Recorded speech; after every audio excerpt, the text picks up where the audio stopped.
네, 주요 공시 내용 화면 통해서 만나보셨는데요. 자세한 분석 들어보는 시간입니다. 타큐온 뉴스의 조호준 대표와 함께합니다. 어서 오세요. 예, 안녕하세요. 네, 먼저 어떤 기업 공시부터 알아볼까요? 예, 삼표 시멘트가 전년 동기 대비 영업이익이 30% 이상 증가를 했습니다. 삼표 시멘트는 사면에서 알다시피 시멘트를 제조하는 기업인데요.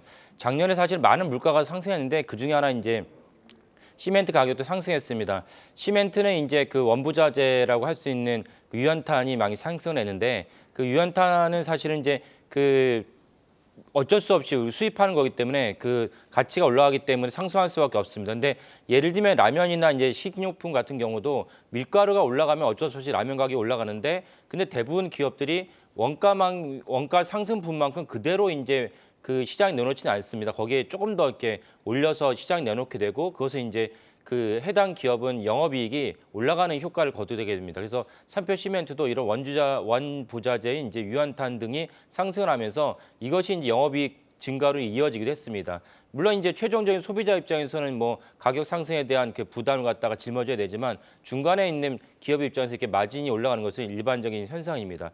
삼표 시멘트는 또 하나 주목해야 될 점은 그 ESG가 우리나라 전체 기업에서 큰 바람을 불고 있는데 삼표 시멘트 역시 예외일 수 없습니다. 다만 삼표 시멘트가 다른 시멘트 동종업계에 비해서는 ESG 평가가 좀 안 좋았습니다. 그만큼 ESG 준비를 잘 못한 상황인데 그래서 어쩔 수 없이 삼표 시멘트도 작년에 비산 먼지를 갖다 흡수하는 장치를 설치하면서 한 1,200억 정도를 투자하겠다고 발표했습니다. 그래서 삼표 시멘트의 이런 점도 대외적인 이미지가 좋아질 거로 여겨집니다.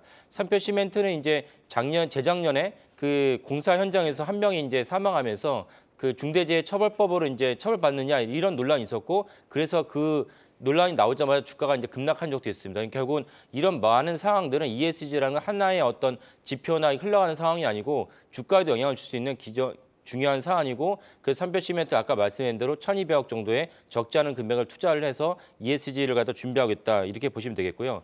그다음에 삼표 시멘트 봤을 때 중요한 점이 또 하나 무엇이냐면 삼표 시멘트가 그 삼표 시멘트 정도원 회장이 그 사위가 정의선 현대차그룹 회장입니다. 그래서 현대차그룹과 긴밀한 관계가 있고 음으로 양으로 지원을 받고 있습니다. 이것이 삼표 시멘트의 또 다른 중요한 점이기 때문에 삼표 시멘트를 봤을 때도 어떠한 상황을 봤을 때 삼표 시멘트가 이 이상은 매출의 영업이익이 떨어지지 않겠구나라는 것을 생각하시면 투자하시면 좋을 것 같습니다. 네, 그렇군요. 시멘트 관련된 종목들이 최근에 시장에서 상당히 소외가 받았었는데 오늘은 동반 상승을 하고 있다는 점 참고를 해보시면 좋을 것 같습니다. 두 번째 기업은요?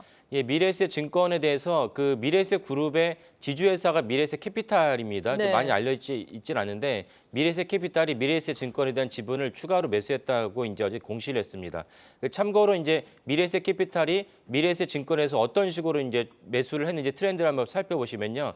지난 1년간 그 우리나라가 증시가 안 좋아서 많은 증권사 주가가 떨어지기도 하고 이익도 안 좋아진다는 리포트 나왔지만 미래에셋 캐피탈은 아랑곳하지 않고 미래에셋 증권에 대한 지분을 지속적으로 계속 늘렸습니다. 이것은 미래에셋 캐피탈을 봤을 때는 물론 자기 회사 주식이니까 계속 지속적으로 늘렸다고 볼 수도 있지만 그럼에도 불구하고 만약에 악재가 있거나 시장 전망이 긍정적이지 않다 그러면 이렇게까지 지속적으로 매수를 하지 않았겠죠. 하지만 미래에셋 캐피탈은 미래에셋 증권이 꾸준하게 1년 동안 지분을 확대했습니다. 그 내막을 살펴보면 미래에셋 증권은 20년과 21년에 걸쳐가지고 2년에 걸쳐서 영업이익이 1조를 돌파했습니다. 근데 작년에는 1조를 돌파를 못했죠. 그거는 다른 모든 증권사가 영업이익이 70%, 50% 떨어졌기 때문에 미래에셋 증권 역시 1조를 돌파하지 못했지만 그래도 준수한 대형 증권사로는 준수한 영업이익을 올렸습니다.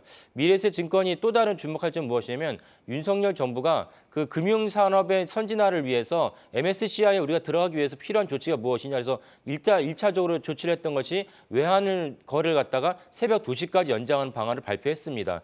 새벽 2시라고 못 박은 이유는 무엇이냐면 런던이 외환 증시의 중요한 그 곳인데 런던과 동기화를 하기 위해서 새벽 2시까지 연장한 것입니다. 이 외에도 아직 확정되지 않았지만 예를 들면 주식시장 자체를 확대한다든지 선물시장을 확대한다든지 이런 식으로 계속 조치를 취할 것으로 여의도에서 보고 있습니다.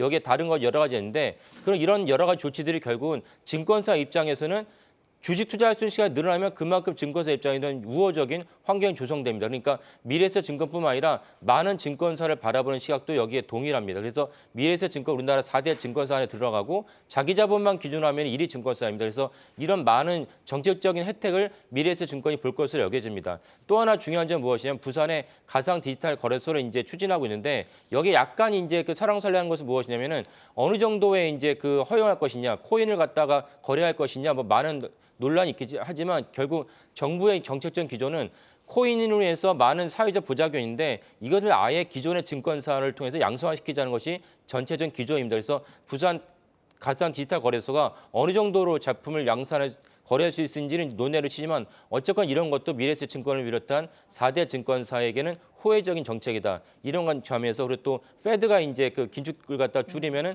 이 점도 역시는 우리나라 증권에도 중요한 게 이점이 되겠죠. 그래서 장기적으로 봤을 때는 미래에셋증권을 비롯한 증권사들이 우호적인 시장이 환경이 조성되고 있다. 이렇게 보시면 되겠습니다. 네, 지금까지 공시 내용 분석을 해봤습니다. 타키오 뉴스의 조호진 대표였습니다. 고맙습니다. 예, 감사합니다. 네, 아직까지는 수급도 그렇고 좀 눈치 보기를 하면서 그래도 강보합권의 위치를 하고 있는 양대 시장입니다. 우리 시장 힘을 내길 응원하면서 이 시간 마칩니다. 내일 이 시간도 여러분과 함께하겠습니다. 고맙습니다.